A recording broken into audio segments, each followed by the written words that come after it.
If I had a closet, I'd come out of it. It's fantastic comics, and it's Tuesday night.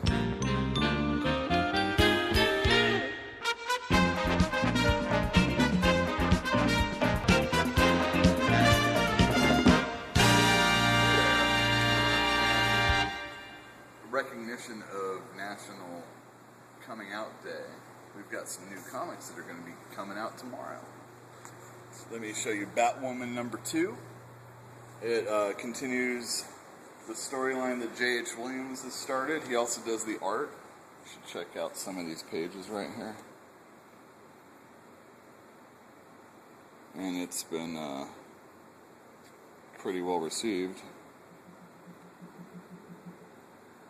And then continuing the Batman, Batwoman theme, there's Batgirl, Barbara Gordon, she walks again.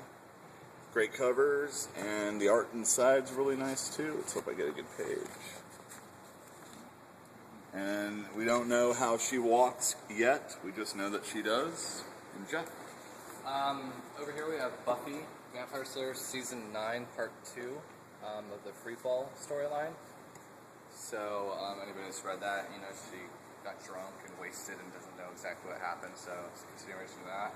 And I want to point out down here, anybody that comes in and buys comics should pick one of these up, because the proceeds go to the comic book legal defense fund. And that helps people that are getting arrested for censorship, if they sold a comic in a different country, and things like that. So it's really important to buy that. And there's cool covers by Matt Wagner and John Cassidy. Also, what about your buddy Blue Estate? Yeah, Blue Estate #6. Follows the trade. That's the first issue after the trade, and if for nothing else, you should buy them for the covers, because these are beautiful pieces of work. And also, Victor Kalvachev sells prints of his covers on his website, so take a look at that. And down here, I just want to point out Demon Knights #2, one of my favorite comics, the new 52 so far. I'm a big fantasy fan, so it's right up my alley, but it's a brilliant comic. And continuing on with DC, Green Lantern #2 comes out at the end of the last issue. If you haven't read it, Sinestro offers Hal Jordan some sort of deal. And over here we have Legion of Monsters. It's done by Juan Doe.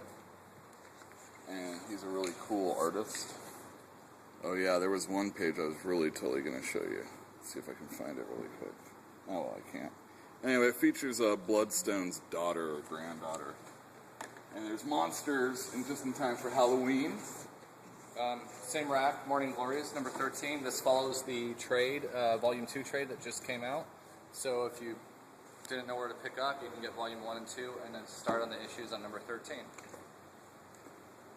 And Spider Island, Amazing Spider-Man, #671. Now it's Mary Jane that has powers, and I'm really looking forward to that. Humberto Ramos does the art, and it's good. And also Suicide Squad, #2. I really liked the first issue. It was not quite what I expected, and I don't care about Harley Quinn's look. It's alright to me. Yeah, I don't mind it either. Ultimate Comics X-Men #2. Nick Spencer, same writer of Morning Glories, one of my favorites. But regardless of that, the first issue was a great setup for the rest of them, and you need to read #1 because it was just like jaw-dropping what happens, and it was awesome. So, especially if you haven't read X-Men, it's really good X-Men. Yeah, and it's a whole new story and whole new plot, and you know, it's just awesome. So, yeah. And then lastly, there's two more I want to point out. Right after Schism, #5, that came out last week, there's X-Men Regenesis. Everybody's favorite mutants are going to be splitting up, and I'm really looking forward to that. And lastly, Veronica, or Kevin Keller #3, comes out. He is Riverdale's gay character, and like I said, we're coming out. Maybe we should go to trades. Hey guys, so Batman Arkham City, the miniseries is out in hardcover trade, and this is the storyline segue between the first video game and the second video game. And this is a great story. It's well written, great art. Paul Dini writes. And like I said, it's a great story, but also the video game comes out next Tuesday. So if you're looking forward to that, definitely read this because it kind of explains why Arkham City was made, which the game's about. Hey there. Right here we have Death Ray. It's by Dan Clowes, and it features a character that is going around superheroing in a normal universe. And it's a little bit bigger than it originally was, because it came out in 8-Ball. I think it was 8-Ball's last issue. And I think the character is local to, like, I don't know, San Jose or Oakland or something like that. And it's pretty cool, and it just came out. It's been quite a few years since that 8-Ball came out, so that's pretty exciting. And if you buy one of those, we have a poster that goes along with it. And here I have Bloom County. This is the last in the Bloom County series, and it is a pretty good, while the time it was going on, a pretty good representation of what the 80s were like in a very humorous way.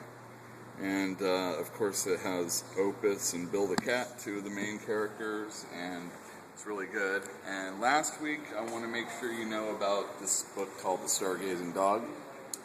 It is heartbreaking, but really good. The art is cute. It tells a really great story, but again, it's very, very sad. And I really recommend it, especially if you like dogs or know somebody that likes dogs. And thank you very much. And remember, every Wednesday, new comics.